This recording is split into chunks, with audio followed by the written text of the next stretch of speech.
Hello everyone, welcome to this lecture.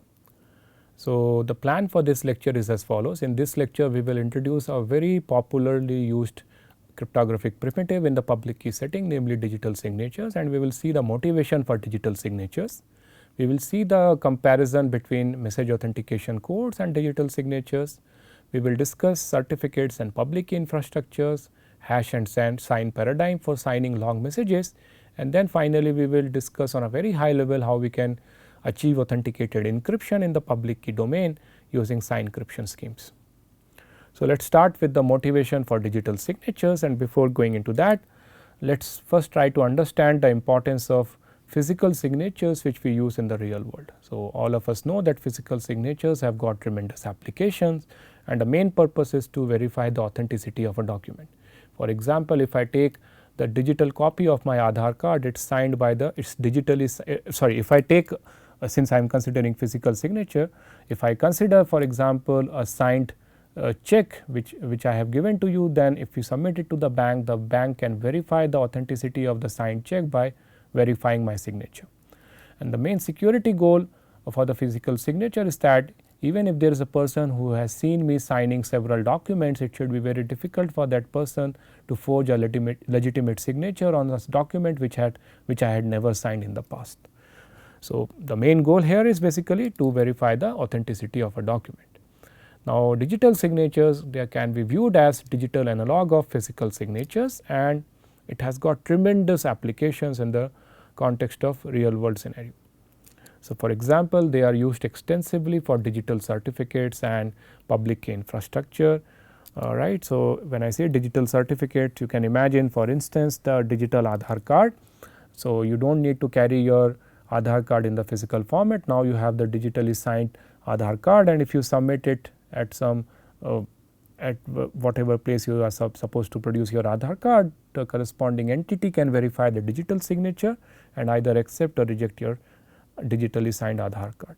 We will see what exactly public key infrastructure is and how digital signature are used in the public key infrastructure. We also use digital signatures for software updates. So, whenever we buy a software for the first time, the verification key of the vendor who is providing me the software comes along with the purchase, and I can store the verification key of the vendor with me, and later on if the vendor is giving me some updates for the same software, I can verify whether the updates are coming from the legitimate source or not by verifying a signature on the updated software coming from the vendor. We also use digital signatures for contract signing where we have legal applications. So, now let us understand the formal definition of digital signatures. So, it is a triplet of algorithm, a key generation algorithm, a signature algorithm or a signing algorithm and a verification algorithm, and it supports messages from some publicly known plain text space. So, the key generation algorithm outputs two keys. Since we are in the public key setting, one key will be the verification key which will be available in the public domain, and the other key will be SK, which is the signing key, and it will be available only with the signer. So, the way this key generation algorithm is executed is as follows. So, if I am a signer, to set up my key I run the key generation algorithm and I make my verification key available in the public domain. So, we assume that the verification key of the so called sender, an authenticated copy of the so called verification key of the so called sender will be available in the public domain. How exactly it will be ensured that indeed the so called verification key belongs to the intended sender, that will be ensured through public key infrastructure, but for the moment assume that we have mechanisms to ensure that indeed a legitimate or authentic copy of the intended signer is available in the public domain. Now, to sign a message, what the signer does is it runs the signing algorithm and it outputs a signature. So, the signing algorithm takes the message and the signing key and it need not be randomized. So, if signer has a message little m, it runs the signing algorithm and along with the message it outputs a signature. Now, the signature along with the message is verified by running the verification algorithm which takes the message comma signature and the verification key and it outputs either 0 or 1. 0 means reject the message because it is an invalid signature, 1 means it accept the message because it is a valid signature. Now, We call a signature sigma to be a valid signature on the message M with respect to the verification key Vk if the verification of the message comma signature with respect to the verification function and the verification key Vk gives me the output 1.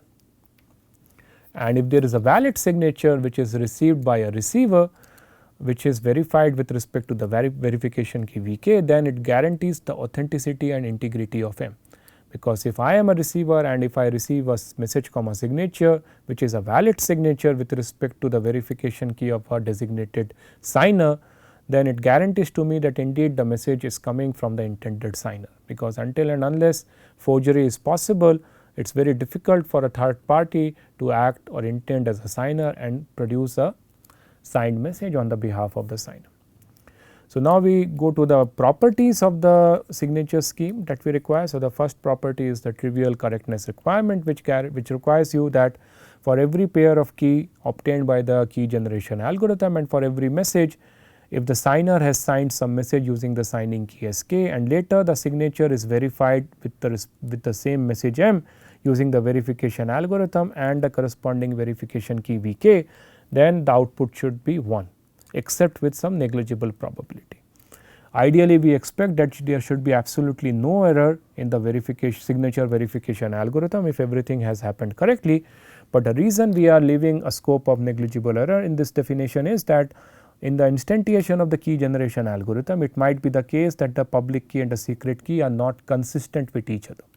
And what I mean by consistent means, in this example, if I assume that if I am using a RAC key generation algorithm and my generation algorithm is basically to pick primes p and q and set the modulus to be the product of those 2 primes, then if I choose a randomized algorithm to pick my prime numbers p and q, then it may so happen that I may end up picking composite values of p and q without even knowing that I have actually picked the composite values p and q. In that sense, even though my key generation algorithm has given me incorrect parameters which can happen only with this negligible probability, I will not be aware of the fact. And if I am using such kind of composites p and q, then definitely the signing and the verification will not, the signing algorithm will not produce a signature which will be accepted by the verification algorithm, and that is why we are giving a scope of negligible error in the correctness requirement of signature scheme. Whereas, if you are generating your parameters by running deterministic algorithms, in the sense that you are picking the say value of the primes p and q using deterministic algorithms where there are absolutely no error in picking up in terms of picking primes or composites, then the resultant signature scheme will have no error in the correctness property.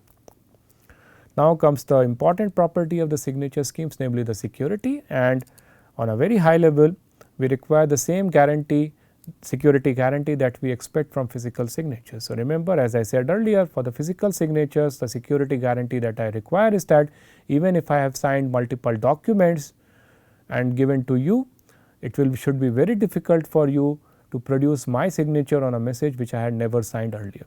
We expect the same thing to hold in the context of digital signatures, namely an entity who knows only the verification key, but does not know my signing key, but has seen me signing several messages in the past using the signing key Sk. For such an entity, it should be computationally difficult to forge my signature on a document which I had never signed. So, let us now formalize the informal requirement that we had discussed in the last slide for the signatures by this experiment which we call as SigForge, played between a computationally bounded adversary and a challenger.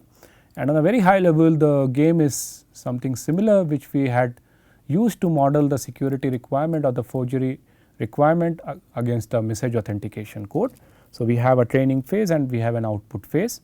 In the training phase, to model the fact that a real world adversary would have seen a signer signing several messages in the past, we allow the adversary the chance to submit several messages of its choice and see the signature on those messages. To respond to those training phase messages, the challenger runs the key generation algorithm and signs all those messages using the unknown signing key not known to the adversary, but the corresponding verification key is given to the adversary. And now in the output phase, the adversary submits a message and a forgery and the definition of the experiment is we say that the adversary has won the game, denoted as saying that the output of the experiment is 1 if and only if the forged message m star is different from the messages for which the adversary has got signature in the past, and the signature sigma star is indeed a valid signature on the message m star under the verification key we gave. And we say that a signature scheme is unforgeable or simply secure if for every polytime adversary participating in this experiment, the probability that it can come up with successful forgery is upper bounded by a negligible function in the security parameter. So, now we compare the two primitives, message authentication code and digital signature, because on a very high level both the goals of both the primitive is the same, to prevent forgery and or authenticity and integrity. So, syntactically signature is a signature scheme consists of a key generation algorithm, a signature algorithm and a verification algorithm, and so is a message authentication code. The difference is that for the signature the key generation algorithm output 2 keys, whereas for the message authentication code the key generation algorithm outputs a single key. For message authentication code, the same key k is used for both generating the tag as well as for verifying the tag, whereas for the signature different keys are used for producing the signature and for doing the verification. So, that is a difference on the syntactic level. So, because of this we have several pros and cons for both this with respect to both these primitives. So, if we consider signature schemes, key agreement is not at all a challenging task.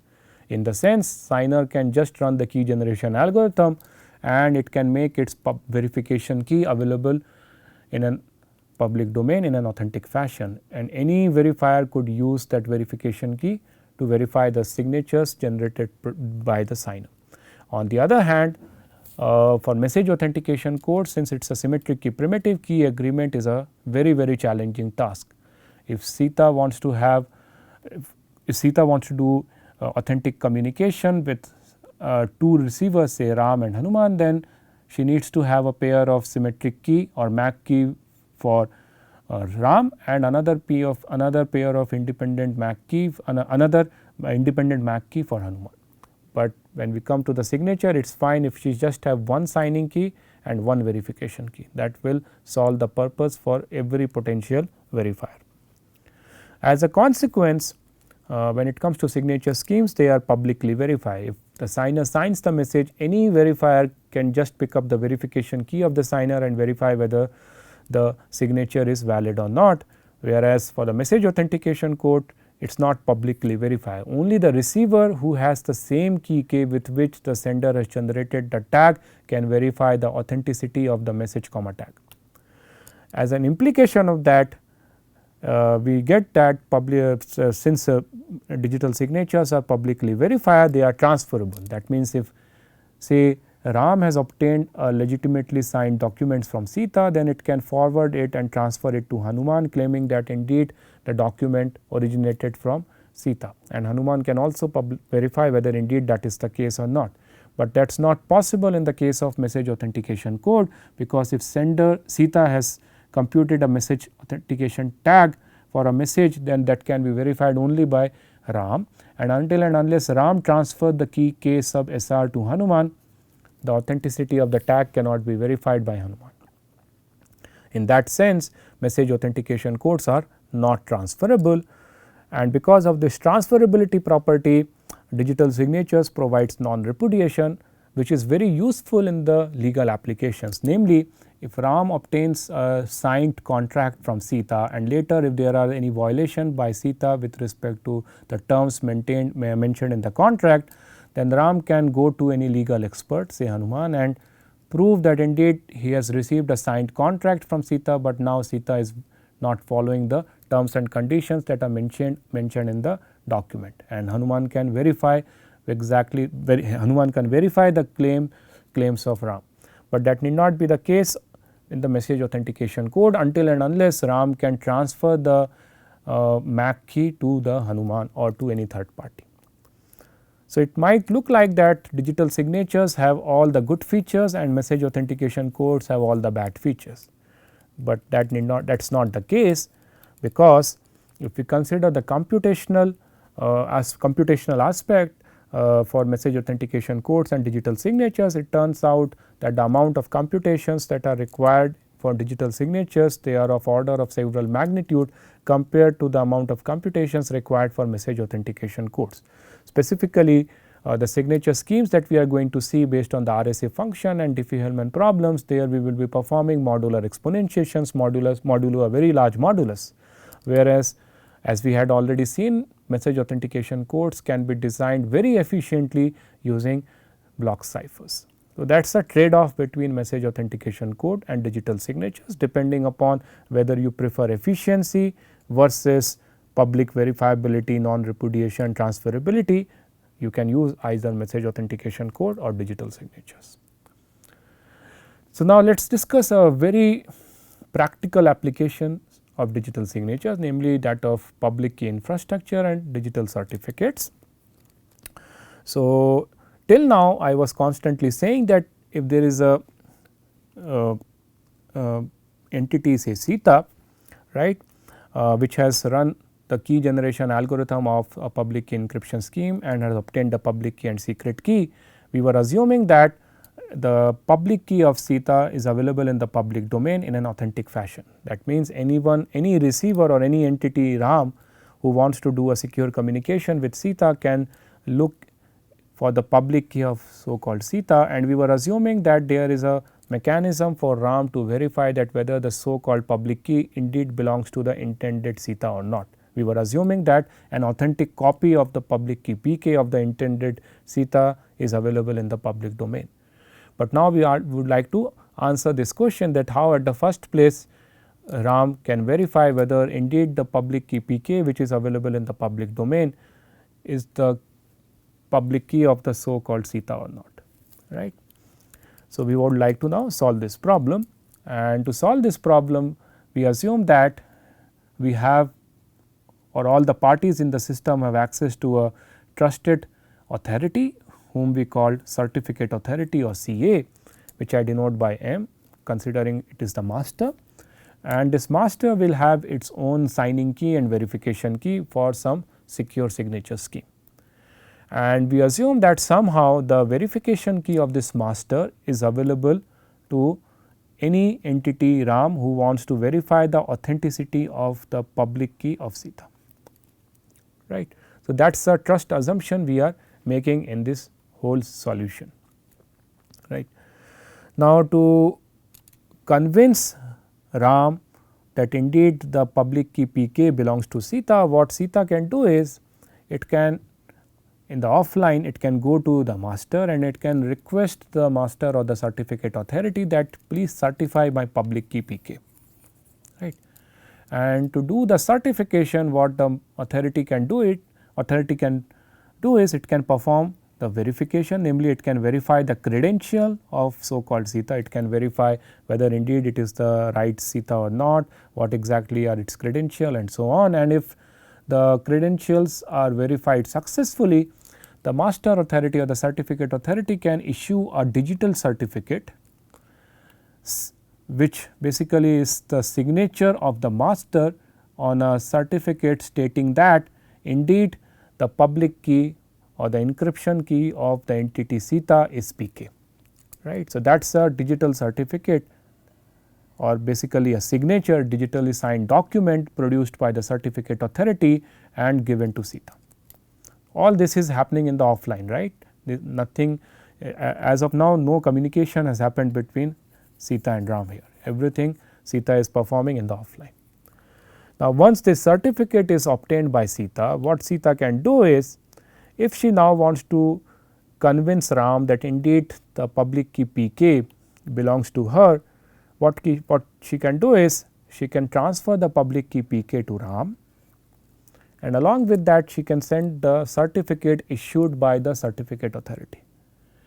And now you see that RAM can verify whether indeed the so called public key which he has obtained from CITA indeed belongs to CITA or not, because what he has to do is he has to just verify whether the digitally signed certificate or the signature is indeed the right signature for the message that sender's public key or CITA's public key is PK. under the verification key of the certificate authority, which we are assuming is available to the entity RAM. If the certificate verification is successful, RAM is convinced that indeed the public key Pk belongs to the entity called Sita. And this whole setup here that we had discussed here is what we call as public key infrastructure setup or PKI setup, where the minimal trust assumption that we are making here is that we have a certificate authority available and its verification key for a signature scheme is available with every entity in the system. Any sender or any entity Sita who wants to get its authentic copy of the public key can in the offline go to the certificate authority and get a digital certificate by proving its credentials and getting a digital certificate stating that indeed its public key is Pk. And now if Sita wants to send or set up its public key, what she can do is she can put her public key Pk in the public domain along with this digital certificate. Or if she wants, she can send the public key to any entity RAM who wants to do a secure communication with Sita along with the digital certificate, and the authenticity of the public key can be verified by verifying the certificate and the so called public key. So, that solves our whole problem of setting up authentic copies of the public key for the entities. We just have to assume that we have a trusted authority called certificate authority available in our system whose verification key is available with everyone, and this whole setup is called PKI setup. In this example, I have just used one CA. So, you might be wondering that if there are millions of Sitas who want to get her public key verified by the master, then that will put too much of load on the single certificate authority, or if the signing key of the certificate authority is compromised, then anyone can forge digitally signed documents. Any corrupt Sita can forge this master authority's certificate on any invalid public key, and that will create problem in the whole system. So, what we can do is instead of having a single certificate authority, we can imagine that we have an hierarchy of certificate authority and so on. But the high level idea is that just by making a small trust assumption, namely the presence of a trusted certificate authority, this whole problem of setting up authentic copies of the public key can be solved. Next, we discuss a very interesting paradigm which we call as hash and sign paradigm, which can be used to sign arbitrary long messages, and this is similar to your hash and MAC paradigm which we had used in the symmetric key setting. So, the scenario is the following. We have a signature scheme which is secure, but which can support signatures on messages of length little l bits. And we are given a collision resistant hash function mapping arbitrary length bit strings to an output of L bit strings, and our goal is to now come up with a secure signature scheme by combining these two primitives which can sign messages of any length, not just bit strings of length little l bits. But the signature size is fixed size, namely the signature space of this new signature algorithm should be the same as it was for the secure signature scheme which we are given. That means, if my underlying signature scheme which I am given produces signature of say length little n bits, then it does not matter what is the size of the message. Using the composed signature scheme or the new signature scheme, it does not matter what is the length of the message, my signature size will be of little n bits. Its size will be independent of the size of the message which I am going to sign. And the way we are doing to combine these two primitives is as follows. To do the signature or to sign a message little m, which could be of any length, what we do first is we hash the message, and once we hash the message, we obtain a message digest of the message which is of length little l bits, and now we compute the signature on the hash of the message, and that is considered as the overall signature for my message little m. To verify the signature, we do the corresponding operation. So, if we are given a message comma signature pair, what we do is we first hash the message, and then we verify whether the signature component that we have received is indeed a valid signature on the hash of the message that we have obtained. If the verification algorithm is 0, then the overall output of the new verification algorithm is 0. That means, we reject the message comma signature pair. On the other hand, if the output of the underlying output of the verification algorithm of the underlying signature scheme is 1, then we accept the given message comma signature pair in the higher level verification algorithm. Now, we can prove that if the given signature scheme for fixed length messages is secure, that is, it is unforgeable, and if my hash function is collision resistant hash function, then the signature scheme for signing arbitrarily long messages that we have obtained is secure. And the security proof for this is again more or less same that we had used to prove the security of the hash and MAC paradigm. Let me just give you an overview of the security proof here. So, imagine that we consider an adversary participating in the signature forgery algorithm against this new signature scheme, and say it has asked for the signatures of messages in the set fancy q consisting of q number of messages. And as per the rule of the signature scheme that we have constructed, each signature is nothing but a signature on the hash of the message that adversary has queried. And now imagine that with very high probability in this signature forge experiment, the adversary A, after getting the signatures on the messages in the set fancy q, could produce a forgery on a message m star which does not belong to the set of messages for which it has seen the signatures. Now, if that is the case, then there could be two possibilities. Possibility 1 is that there exists at least one message in the set of messages for which adversary has signature, say m sub I, such that the hash of the message m sub I and the hash of the forged message m star are same. If that is the case, then it turns out that both the message mi as well as the message m star will produce the same signature sigma star. And since adversary has already seen the hash of the message mi, it is sigma star, it can simply submit that the signature of the message new message m star is also sigma star, and it is a valid forgery. But if this is the case, then it means that adversary knows how to find out a pair of collision for the underlying hash function in polynomial amount of time. But that goes against the assumption that my underlying hash function is a collision resistant hash function. On the other hand, the second possibility could be that the forged message m star is such that its hash value is different from the hash value of all the messages for which the adversary has seen the signature. If that is the case, then the only way the forged message m star and sigma star is a valid forgery is that adversary has computed the signature on the fixed length message, namely hash of m star, from scratch without actually knowing the signing key sk. But if that is the case, then it means that there exists a bit string of length little l bits for which the adversary could compute the signature with high probability even without knowing the signing key sk. But that goes against the assumption that my fixed length signature scheme is secure. So, these are the two possibilities with which any adversary could come up with a successful forgery with high probability against the new signature scheme that we have constructed, and as we have argued that both this possibility can occur only with a negligible probability. We can formalize this intuition rigorously in the same way that we had used to prove the security of our MAC and sign paradigm, hash and MAC paradigm, but I am not going into the formal details. Now, let me finally end this lecture by asking the question that is it possible to combine signatures and encryption in the public key setting to obtain a notion of equivalent notion of authenticated encryption.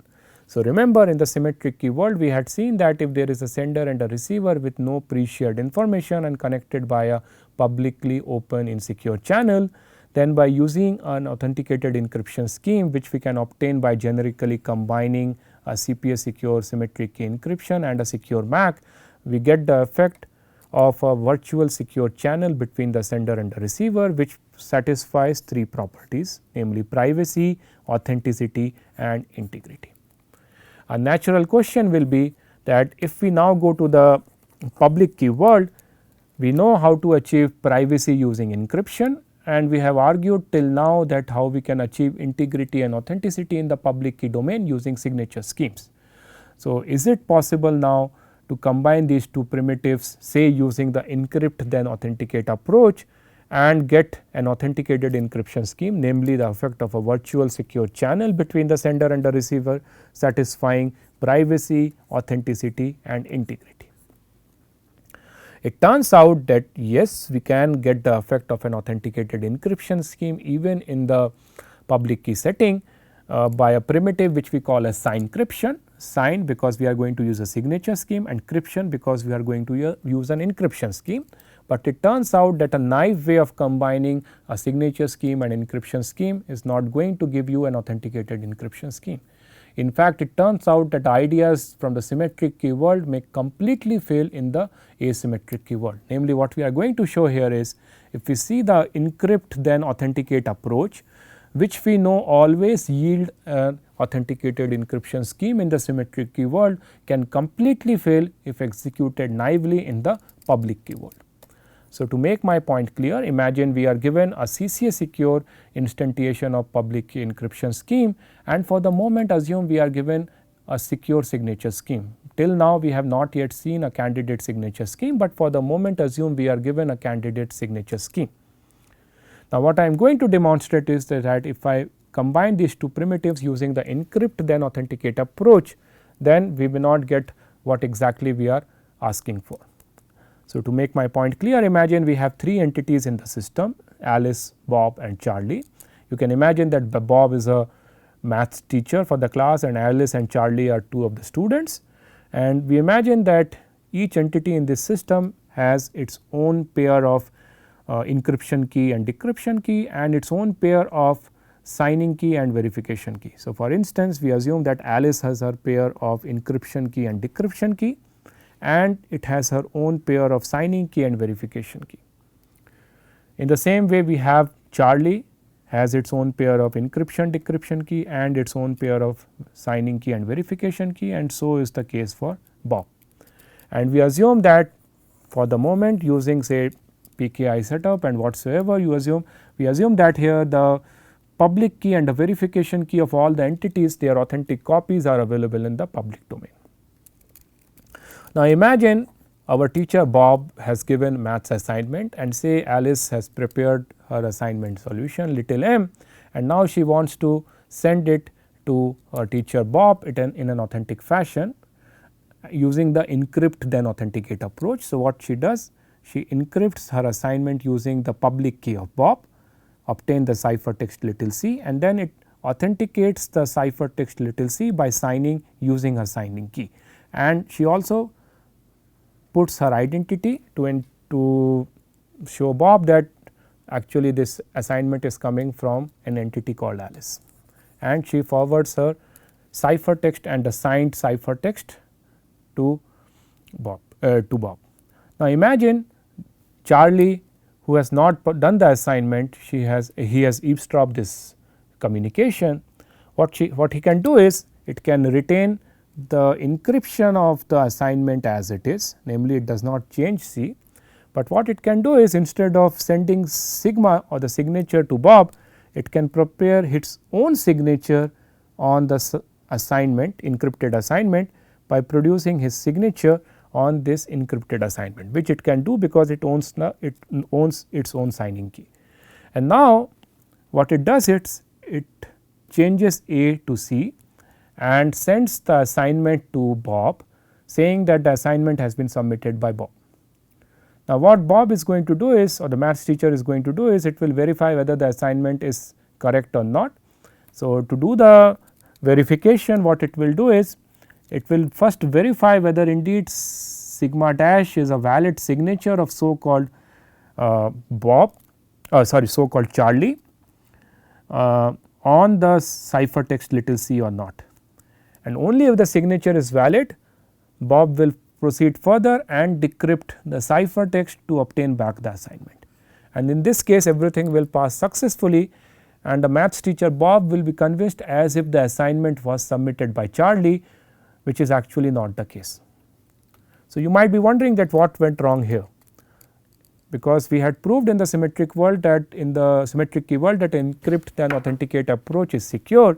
But what we are now saying is that if we implement the encrypt then authenticate approach naively using a sign encryption scheme, then we do not get what exactly we are asking for. The problem here is that since we are in the public key world, anyone can strip off the signature generated by a legitimate Alice, and instead of that it can produce its own signature because we are in the public key world.